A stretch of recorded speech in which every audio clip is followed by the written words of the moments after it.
Welcome to Church Pulse Weekly. It's Carey Nieuwhof here. As always, I'm joined by David Kinnaman. David, hello. What's new in your life this week?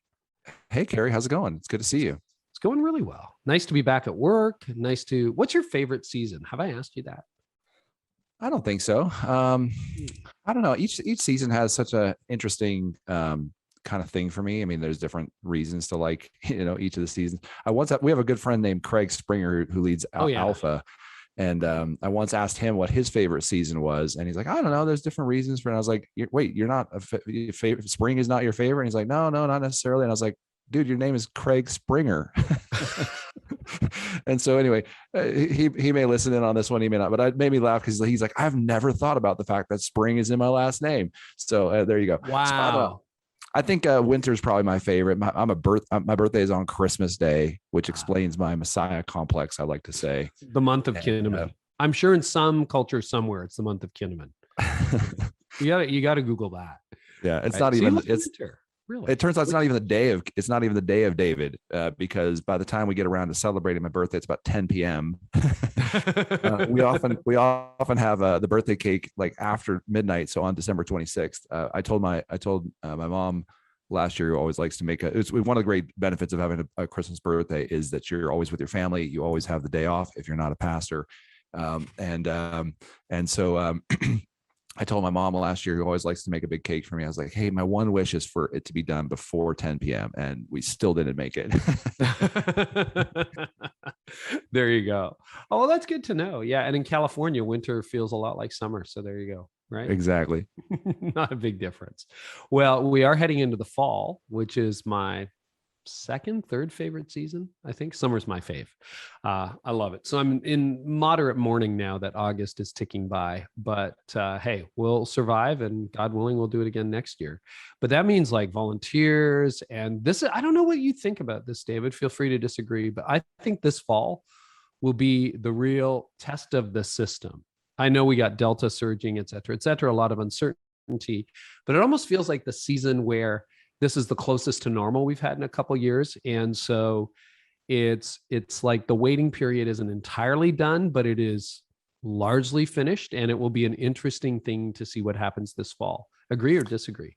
I agree with that. I think it's going to be like a modified, back to normal way of life. So, schools are opening up, for in my family with my son who's a senior and my daughter who's going to be like a junior in college, and it's like everyone's sort of back into that, almost ready back for school, and so many of my nephews and nieces and others, and so I think there will be a little bit of this sense of, okay, even with Delta, even with some of the other challenges, like we've got to, like, life has to kind of move forward, but with that I think comes a lot of new terrain. I mean, so many leaders we're talking to are talking about the challenges of the fact that their buildings just aren't full like they used to be, or the numbers of people who are coming are just still smaller. It feels like I've traveled a lot in the UK, and churches are just sort of, when you go, they're so vibrant, but they're sort of small and under-resourced.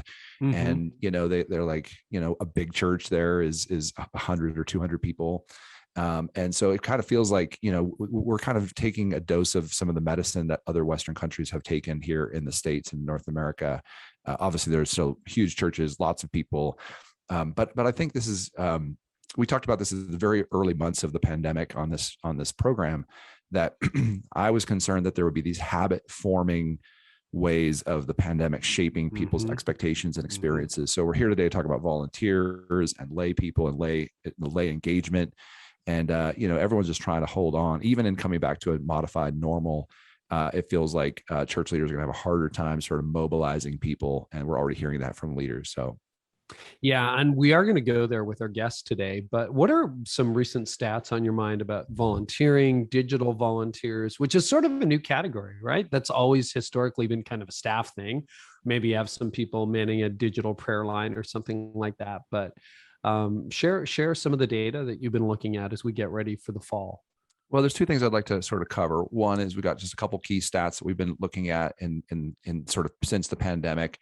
Half of churchgoers agree that there are ways for them to volunteer digitally at their church, which is a pretty significant number. That half see that there is digital volunteer opportunities. 7 in 10 church adults agree that post-pandemic churches should use digital resources to reach and engage their neighborhoods. Mm-hmm. So I think it really has given them a wider perspective on digital engagement. And then, I wonder what the 30% are thinking. It's like, why wouldn't you use digital outreach to reach your neighborhood? I don't know. That's interesting. Yeah, no doubt. I mean, I'm always interested in the minority report in our data. So, like we'll ask a question like, are you interested in living a meaningful life?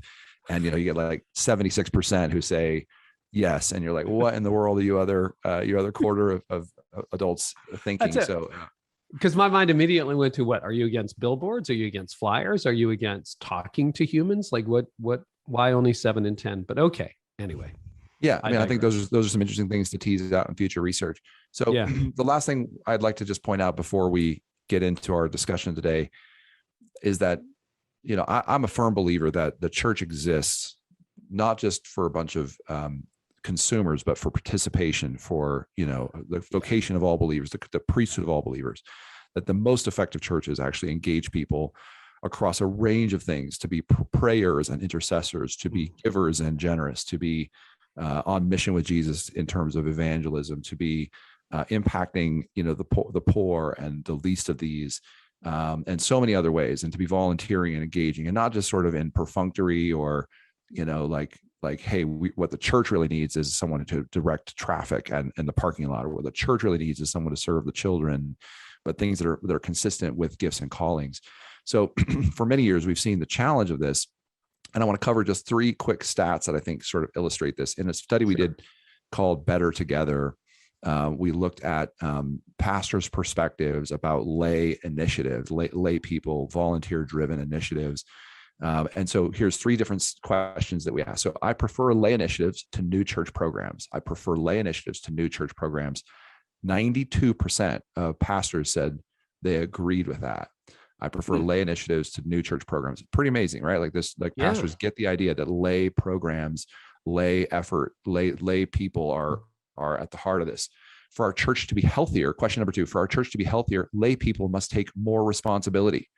And what do you guess is the percentage of pastors who agree with that? I'm going to say 95%. It is 96%. For our church to be healthier, lay people must take more responsibility. So pastors are in agreement that lay initiatives are good. They're in agreement that church health is in some way tied to lay, sort of responsibility and action. All right, final question. My church leadership is good at developing new leaders. What percent of pastors do you think agree with that? Truthfully, 27%. Only 9% said they agree strongly. And if you give them a little bit of credit and say agree somewhat, it's 59%. 50% say agree somewhat, which in my history of doing social research, people who say somewhat to a positive thing, it's sort of like, yeah, we're basically we ain't failing at that, but we're going to give ourselves a little bit of credit. So only 9% say that they're really good at developing leaders and lay leaders. So you see this interesting kind of challenge, which I think is a great setup for our interview today. Wow. Well, that's really fascinating, because even getting honest opinions on that, I applaud the 9% and the 91% that didn't say I strongly agree, because in some of the, even polling my own audience, a lot of people would say we are really, really struggling with volunteer development, lay people development, all of that. And that's why I'm really glad to have 2 guests today. Rob Peabody is the co-founder and CEO of VOMO, a web-based platform and application that leverages technology to power a global volunteer movement. Before that, he served as pastor for several years at Lake Point Church, a mega church in Garland, Texas, as well as founded a nonprofit focused on community change called Awaken. And Pastor Derek Sanford is with us as well. He's the lead pastor of Grace Church in McKean, Pennsylvania, a multi-site church located in the Erie area. He has served as minister at Grace since 1995, starting as youth pastor, then exec pastor before his current role as lead pastor. He also created a ministry called Serve Erie that has mobilized churches and organizations to address the needs of the greater Erie area through volunteerism. Welcome, Rob, and welcome, Derek. So glad to have you both with us today. Thanks for joining us. Thanks so much, Carey. It's great to be here. Absolutely. Yeah. So Rob and Derek, any reaction to the stats that David just shared? I was surprised at how refreshingly honest one of those results was, and I'm curious what your thought is. Any surprises there? Anything that you noticed in the data? For me, it's the 96% about saying lay people must take more initiative in the church. That was I hear that a lot from pastors and church leaders, as a concept, but oftentimes I find that it stops there, right? And how does that fall into implementation or like execution? I feel like that would be a good follow-up, because I feel a lot of folks saying they want to see more of that, but then it kind of stops there a lot of times. How about for you, Derek? Any thoughts? I definitely am resonating with those statistics. I think that the pastors that I hang with, and even in my own church, there's definitely that desire. And I know we've really tried to tap into this volunteer movement where volunteers can serve really at any level. But it is on the development side of things, I think, that things often fall off for pastors. We're not sure exactly how to implement a strategy that will help to open that pipeline up and to develop people along the way. So Derek, you've written a new book called Untapped Church, and it's about your church's journey to integrate a more volunteer-centered culture. Can you tell us what prompted the shift? Like, why did you switch to more volunteers, and how you've seen it transform the broader culture of your church since that transition? Yeah, sure. And I think most pastors can resonate with this idea that there always seems to be more ministry to do than we have paid staff to do it. Yeah. And the opportunities are wide and broad, but often we feel very limited by the amount of salary dollars that we can allocate toward doing that ministry. And so back in 2011, I stood at a whiteboard at a staff retreat for our church and did what a lot of leaders do. We went through a SWOT analysis together and got to the end and had the usual suspects up on the board. The strengths are, our worship ministry's fine and our kids ministry's good and the youth and all the stuff. And we all had this kind of unsettled feeling at the end of that. And somebody piped up and said, well, where would we put our people on that list? And it was this aha moment for our church. And we kind of put words to it that our people are actually our greatest strength, that our people have capacity to do things we can't do. Our people have capacity to go places we can't go, just from our limited staff, and to do ministry, quite frankly, that we can't do. And so we started early on after that kind of aha moment, inviting leaders to assume leadership roles throughout our organization, throughout our entire church, and to let them kind of rise to any level of leadership that they wanted, to the point where we've had, we have volunteer leaders leading our paid staff, determining their salaries and figuring out what their, pros and cons of their work life are. We had volunteers leading our biggest location. We're a multi-site church. And I remember walking into a room one day and to their staff meeting, and there were 19 volunteers, including the campus pastor, and one part-time worship leader was the only paid person in the room. And so we've really tried to just create an environment where volunteers can lead at every single level. So we're going to come back to that, because that's a really fascinating story. And I've heard of a handful of churches that have really done that with staff, like really being volunteers who run significant things. But I want to ask both of you, and maybe we'll start with you, Rob. A lot of the pastors I talk to, that we talk to right now, end of summer 2021, heading into the fall, are still struggling with recruiting volunteers that they need to even run basic ministry. We're talking childcare, parking team, greeting, everything. It seems like, there hasn't been a rush back to church that everybody hoped for. Part of that is there seems, generally speaking, to be a volunteer shortage happening right now. Any thoughts on, number one, whether you're seeing the same thing, and number two, how to begin to address that? Rob, we'll start with you. I resonate with that. I hear that a lot from a lot of the churches and pastors that we serve, and a lot of nonprofits as well, feeling the same way. What's interesting is we did a thing with VOMO called the Be a Neighbor campaign this past year. And we found through statistical analysis that on a weekly average, we were short 6.5 million volunteers per week across the US. And then our churches, as well as the nonprofits that we serve. And No, I hear that all the time, and it's a lot of stories. I'm down in Dallas. It's fairly open down here. Delta's spiked, and everybody's kind of freaking out this last week. But churches are quasi back to normal here, but a lot of different parts of the country that we serve, I mean, they're completely closed down still. And how do we do church? What is the new normal? How do we even open up the building and get the volunteers that are required to do that? And so I think it's forcing people to really, analyze the moment we were in, and how do we shift? How do we pivot? What does it look like as we move forward with church? And now's the opportunity, the challenge, but real opportunity in front of us. Quick supplement to that before we go to Derek. So I think Texas has been as open as anywhere has been in the Western world since the early stages of the, middle of the pandemic. Have you found, I know this won't be Barna-like insight, but just based on what you know, connecting with all the leaders, have volunteers now caught up in Texas that you've been open for 6 or 8 months, so numbers are where they should be? So is it just a lag in the system and they're all coming back, or is there still a bit of a chronic shortage of volunteers from what you're experiencing in Texas? Yeah, from what we see in Texas, I mean, everything was shut down during the whole quarantine, but it was about the early summer that things started coming back on, people started coming back. What's been interesting though, is when everyone moved to digital church, the churches are back open, the staff are there, but I'm finding there are less people attending on a weekly basis because they got so used to doing this virtually or following other pastors or listening to other people or doing home church, whatever that might look like with their family.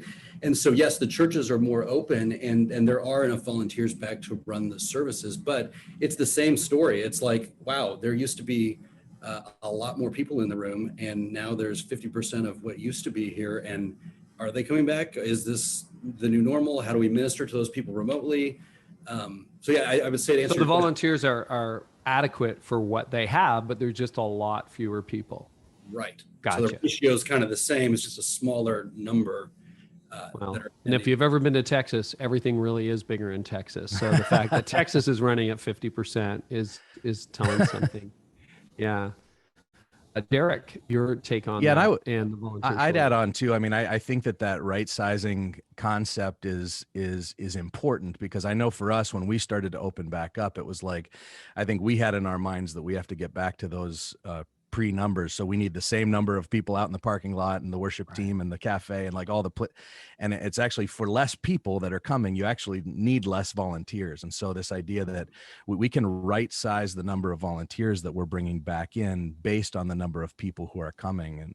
And I would just say, from a practical standpoint, I think that, obviously from our philosophy here, one of the best ways to recruit volunteers to come back is through other volunteer leaders. And so when there's a volunteer leader leading the ministry, there's a different kind of draw that they have toward volunteers to be like, well, I'm doing this, and so I'm inviting you to do this with me. And I think, that's an important aspect. And I would also say, I think pastors in general, and in all phases of ministry, not just volunteerism, but there's a proof of concept moment here where people who are watching from home or who are staying away because of safety concerns or whatever, for them to be able to see what's happening at the church and through the church, through either, live videos or things like that, when they see, oh, there's people volunteering, so maybe I would consider volunteering again. And I think we have to go overboard to kind of show people, here are some volunteer opportunities. Here's what it looks like. Here are the safety measures we have in place.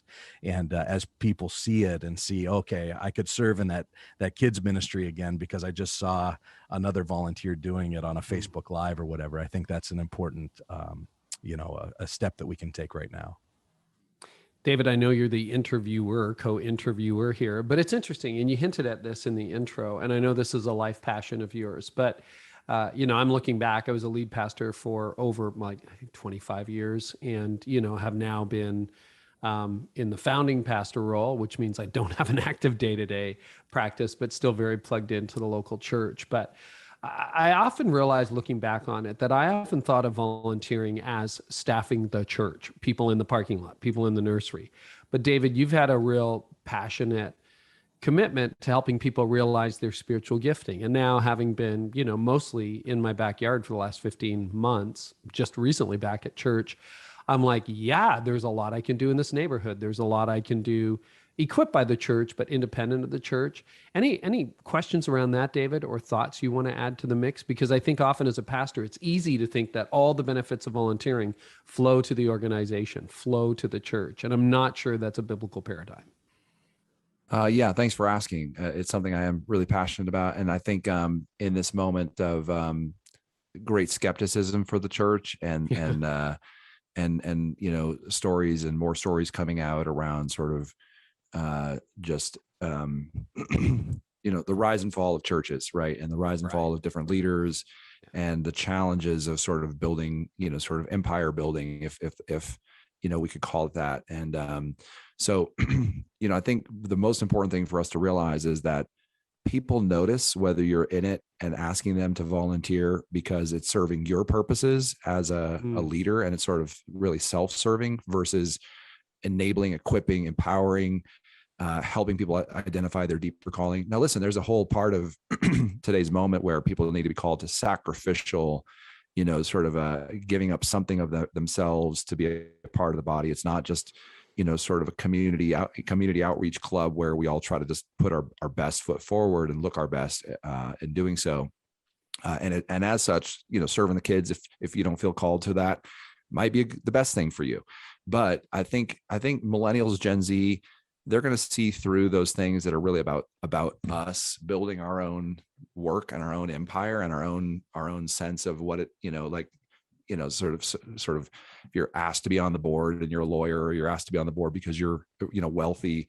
There's a real skepticism right now in the water about how people are being asked to do what. And I'm just a firm believer that there is a powerful vision of the church of the future. And some churches are doing some of this, that it is these, co-missional circles of influence, that the church really is equipping people to understand who they are in Christ, what they're created to do, a masterpiece in Christ Jesus. And that, it's not just about trying to have platform ministry. I mean, we still have such a powerful sacred secular divide that the most important work happens if you're called into professional ministry. So I'm just a believer that, for us to regain credibility with millennials and Gen Z, the church is going to have a very authentic and very hard for us really to grapple with, because most leaders really do. And the bigger the church, the more you need the fresh fuel of volunteers to make that work. So I think that's another challenge is for bigger churches, especially, is you're actually you've got to have more fuel to feed that fire of growing a vibrant, especially weekend worship service and all that's required there. Again, volunteering is good. Picking up chairs, cleaning up trash, doing things that, are not recognized. I think there's a whole theology of volunteering that we need. But it's very important that we have this kind of vocational and calling reformation in how we think about the priesthood of all believers and the role of local churches in equipping and empowering people to do that.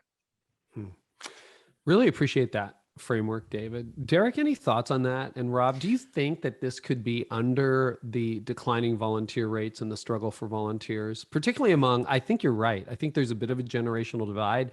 I see that more in millennials and also in Gen Z, where they kind of see through it, right? They see through it and they go, oh, wait, this is all about staffing the church. Then not that there's anything wrong with that. I believe in the local mission of the church. I give to it. I'm part of it. I'm 100%. I'm not criticizing it. I'm just saying, is there more? Derek, what are your thoughts on that? Yeah, I think David, you're right on, and I think there is this feeling kind of rising up among generations of like, I'm not necessarily want to serve your kingdom. I want God to use me in a unique and special way, and I think, obviously helping people to find their own individual calling is really a critical piece to this, because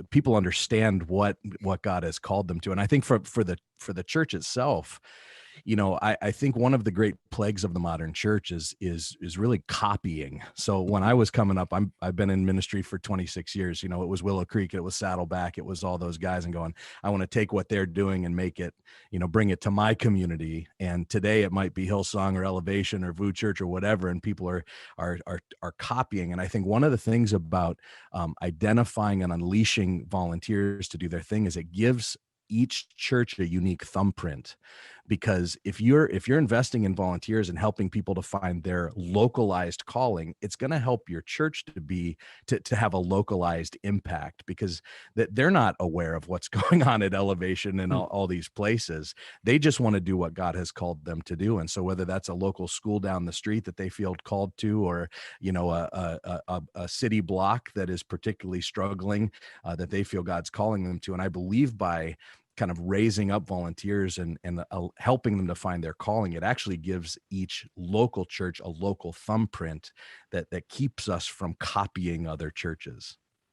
Yeah, I just want to weigh in real fast and say I couldn't agree more. I think from the early days of my work here at Barna and through the last number of decades, I've been here 25 plus years now, and copycat ministry, it seems like such a plague, such a bane, because God's given each of us creative mandates. Of course, we're going to end up doing many of the same kinds of things, but the focus on, sort of who's doing what best, or the classic question pastors run, like, what are you running, and then what are you doing? And it's okay. I mean, that's just sort of shop talk is natural, but I do think there's a real need in today's world for real innovative thinking and a real sense of like spirit-led, like, God, what are you calling me to do? And it shows up in the fact that churches have like 20, even smaller or mid-sized churches have 20 plus, sometimes 30, 40 different programs they're running. They're absolutely not capable of running all those things with any kind of excellence or any kind of effectiveness, but they feel like they have to do them because that's what every other church is doing, or you end up seeing some of these trends. Again, I also think there's some really good side to this idea of, like, in the last 30, 40 years, the Jesus movement and charismatic worship has really, whatever your denominational stream, has really opened up this expressive form of worship, even in Catholic communities and other kind of liturgical formats. So there's some good that can come from new waves of change in the church, but to the degree that we just end up relying on what others are doing is I think a real disadvantage to today's church. Rob, thoughts on that? Anything you want to add to this dialogue? Fascinating. No, absolutely. And I don't know if you can see my face or not, but I was just smiling when David was talking in the beginning, because what he's describing has been my whole life journey. I'm at 26 leading a mega church in Dallas right out of seminary, and it's a campus site of a megachurch that becomes a megachurch itself. And all of a sudden I inherit a $8 million building and 20 staff, and you're the youngest one. And I have this overwhelming holy discontent that I'm like, gosh, there's got to be more than us just running through the systems and getting more ushers. Like, what are we here for? How can we be, mobilizing the church to be the church outside the walls of the church? And there's a whole long story to it, but it led to meeting the mayor of our city, adopting local Title I schools. I didn't even know what a Title I school was at the time. And then how do you bring people on that journey? For international people and others who are not, what does that mean? Yeah, it's a school where the majority of the population, the families there, are on government subsidy. And gotcha. So thank you. Yeah, and you find out that the school is, the modern day right? It's the cross section of society where everybody's coming together. And so as a church, just exactly what David's saying, how do we live out our calling and our gifts, our skills, our abilities, our talents, not just our money, right? And leverage all of it in our time to go live out the kingdom and take those risks to see the church multiplied in our community instead of empire building like he was referencing earlier, because it's such a there's a draw to that, right? There's a huge draw to it. I think everybody on this call has experienced different levels of that, and yet I'm not convinced I think God uses that at times, but I'm not convinced that's the best way. It's a machine you end up feeding, right? Which can be interesting, and it has a really good purpose. Like great stuff is done within the walls of the church, and lots of great stuff is done outside of the church. Rob, you are a bit of an entrepreneur, and a lot of senior pastors have an entrepreneurial leaning, or at least many do, certainly founders do. What have you learned by creative experimentation about engaging volunteers? What are some ways that really, because every church has that, highly capable people sitting in a row somewhere who never do anything. Maybe they give, but they don't serve, they don't invite their friends. What catalyzes the body of Christ? What, in your view, could leaders look to? Because I want to get practical in the final few minutes of this interview. Yeah, you go around the church, take a poll. Everybody knows Great Commandment, Great Commission. I teach the Bible study class. I sing the songs. I know it all. But okay, so then that's great. And then here's Monday through Friday. And how do we implement that? And I found a thing. I end up calling it the ignorance barrier, because I think most people in our churches, if you go tap them on the shoulder or knock on their front door and say, hey, we've got a need down the street, this fence got fallen down by this old widow or whatever, somebody would go and be compelled to action. But the issue is because we don't get practical a lot of times, I have no clue what the needs are in my local community. I don't know what the needs are in my local congregation. I don't know what's going on outside. I'm too busy. I've got rhythms of life and so much noise going on in our entertainment, social media world that I am just ignorant of what the needs are. And so if we can start identifying those and serving those up, and here's what's going on, not only in our church community, but in our society or our culture as a whole, that we could be addressing. And then here are very easy on-ramps for us to actually go do something tangible about it. That makes a world of difference. And, I was a church planner in London with the IMB for 6 years before I started VOMO after Lake Point. And it was the exact same issue there. And I started seeing this all across the Western world. This wasn't just a Dallas buckle, the Bible Belt issue where we were just, going to the church and doing our thing and clocking in and out. But this is a much larger issue. And how, as we as leaders, can we be addressing that and making it very simple for our people to have those on-ramps and then experience that lifestyle of what it looks like to put faith in action. Derek, and I don't mean to disparage the organized church. I don't want to call it the institutional church because that has such a negative connotation, but the organized church. I mean, the disorganized church is, I don't think, going to help a whole lot of people. So, but in your church, you've got, like, in some areas, 1/3 paid staff and 2/3 unpaid staff. First of all, is that statistic right? And secondly, how on earth do you get there? Like that's great. Yeah. So at our staff meetings, they're quarterly now, quarterly staff meetings for our entire staff. We have 2/3 who are unpaid and 1/3 who are paid. And, wow.